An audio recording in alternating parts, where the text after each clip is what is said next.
আমি আজকে একটা রেসিপি শেয়ার করছি। আমি আজকে বানাচ্ছি মটন কিমা দিয়ে ঘুগনি। তাই মশলাটাকে ভালো করে কষিয়ে নিয়েছি।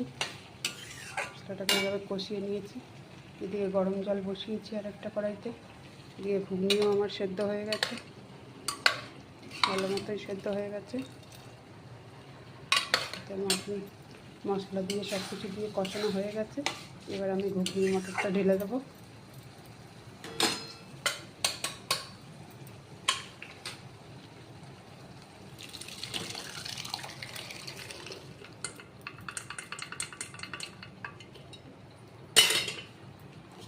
মটরটা ঢেলে দিয়ে দেখবো যদি একটু জল লাগে তো আমি এই গরম জলটা দিয়ে দেবো এর মধ্যে।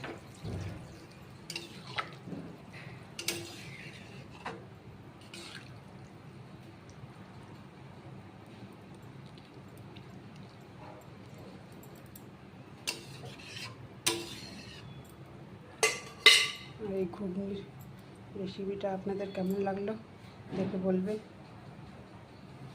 গরম গরম ঠান্ডা ঠান্ডা, বাইরে বৃষ্টি হচ্ছে, ঠান্ডা ঠান্ডা ওয়েদার, গরম গরম লুচি আর ঘুগনি রাতের খাবার রেডি করে ফেলেছি।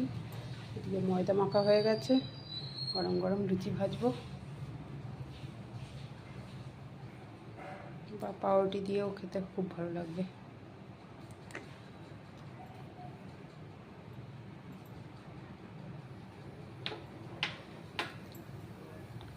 মনে হচ্ছে এর মধ্যে একটুখানি জল দিতে হবে।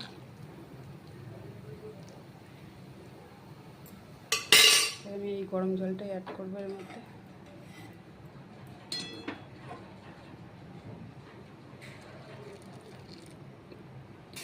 সবটা দিলাম না, হয়ে যাবে। এবার এটা ফুটবে, ফুটলেই রেডি হয়ে যাবে আমাদের মটন কিমা দিয়ে ঘুগনি।